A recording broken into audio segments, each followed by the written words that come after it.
Today I'm in Kuala Lumpur, Malaysia, and I'm staying at the cheapest 5-star luxury hotel that literally feels like a heaven with the best food ever. But there's a problem. You see, a while ago, we already went to this hotel and it ended up being one of the most viewed videos on the channel. So today, our mission is to find out if the cheapest 5-star hotel is still that good. The price is pretty much the same though. No inflation? Thank goodness. Because as soon as we hopped up the fastest subway and arrived at the hotel, it was literally just as luxurious, if not way better than any other 5-star hotel. And if you love food, you'll find out just how great they are real quick. Because after getting the free welcoming drink at the lobby, you can now check into the hotel by using a machine or human, whichever you prefer. But it keeps on getting crazier as just an elevator away, a massive beautiful swimming pool with literally no edge waiting for you. And hear me out, the water you see is actually salt water to make you feel like swimming in the ocean. And for a hotel this cheap, their gym is open for 24 hours for you to do all sorts of workouts like holding a big heavy donut to running like a grandpa who ate too much sugar. Which could totally happen considering all the tasty desserts in the hotel you're about to see. Oh, and they had a dedicated smoking room, which I haven't seen in other hotels. So when I tried to book the hotel, they said there was only one room left. But coming here, it felt like I was the only hotel guest. Maybe it's some marketing strategy. But it doesn't matter because for us hotel guests, the only thing that counts is the price and quality. And that's when you'll be surprised by just how many awesome places you can find inside the hotel. Like a VIP meeting room where they deliver milk tea to you literally using a tiny rocket. But if you don't like milk tea, what's wrong with you? Just a few steps away from your hotel was one of the biggest shopping malls in the entire world, not just in Asia. With everything delicious you could possibly imagine, like ice cream and whatever this upside down thingy is.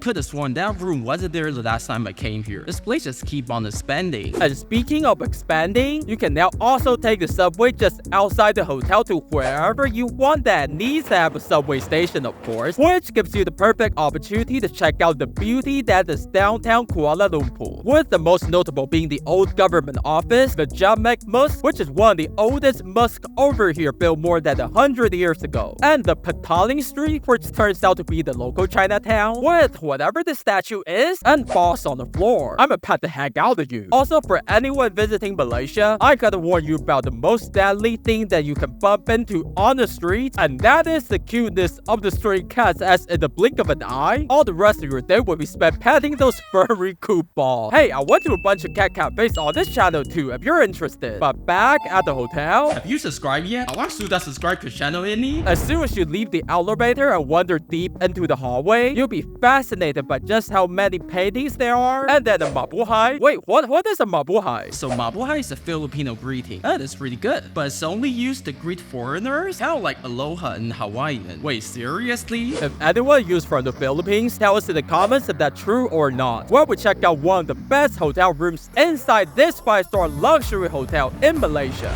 And right away, I'm sure you feel the same, but I could not believe for a price like this, in the capital city, you could somehow get a hotel room this big and luxurious with not one but two beds nevertheless. I guess today you can sleep there and the other day you can sleep over there. Or maybe you can sleep like this, which I'm not sure if it's even possible. Actually, not so bad. But the wise man says the heart of the hotel is not how many it has, but how many they clean. The only way to see how good the hotel room is would be to check where no one ever cleans. And to my surprise, everything under the mattress was just as clean. Sorry for the man. So the first time you enter a room, the TV will be showing you a greeting message along with the password to the Wi-Fi. I was literally looking for the password all over the place until I found it there. I mean, who puts a password in there? This has got to be the first. But the TV was actually Samsung. I love Samsung. Okay, brand loyalty aside, let's see what they have in the room. You got your typical reading light next to your bed, a round carpet, kinda silky. It must be expensive.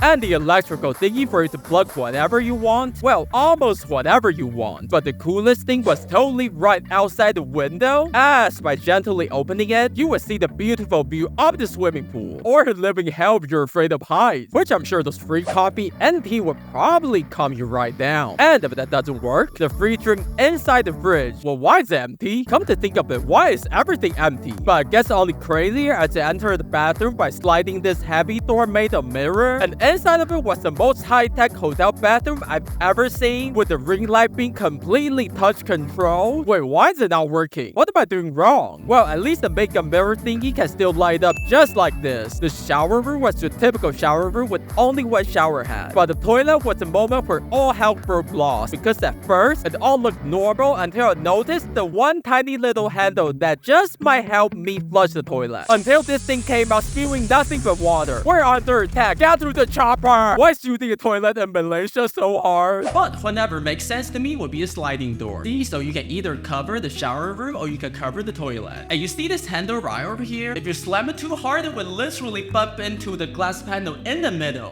Kind of dangerous, I guess. But what wouldn't be as dangerous is to use all the remaining space to do some jumping jacks and even your daily yoga practice. But now, the part that you've all been waiting for. Just how good was the breakfast buffet inside the cheapest 5-star luxury hotel? And for all of you that love tasty food, I gotta tell you that finding the best food in the world is as simple as getting a ticket and coming to Malaysia, as they're one of the most diverse countries. So their buffet will have to cater to all sorts of food lovers, meaning that whatever you want to have, you can pretty much find it here, from vegetable pakaras to cell-made porridge to the famous fried noodles of Malaysia. And they have so many coffee machines that you can literally do eeny, meeny, miny, mo to decide which one to use. Although I was surprised by the salad, as you can see from my previous video, they used to be growing out the table for whatever reason, and now they're just normal salad bowls. Kinda sad, but the noodles were still as good as I remember. And I ended up getting this kaya toast, which is kind of like toast with butter and coconut jam, some naan bread with potatoes, some salad with cheese, of course, gotta have those, and yogurt. But if you don't want to eat in the hotel, it's literally located in the center of Kuala Lumpur, where you can easily find all sorts of food you want, like this banana leaf curry. That's literally what it's called. So what do you think about the hotel so far? Do you like it? Don't like it? Be sure to put it in the comment. The best thing was totally breakfast, as I woke up late, about 10:30 in the morning, rushed all the way down there, and surprise, the breakfast was still there. And they let me eat all the way till lunch without giving me any pressure. Like, hey, can you eat faster? We need to clean up and stuff. And the location is also pretty good, as you can take the metro literally just outside to any major tourist attraction. Simply perfect. But my favorite thing about this 5-star luxury hotel is still the price, as anything cheaper than this doesn't have this level of luxury, and anything more expensive may not even be as good. Their swimming pool alone beats almost all the 5-star hotels I see out there. But next, we're staying at the best 5-star luxury hotel in Malaysia. But is it better than this one? Well, you will have to click on the video to find out.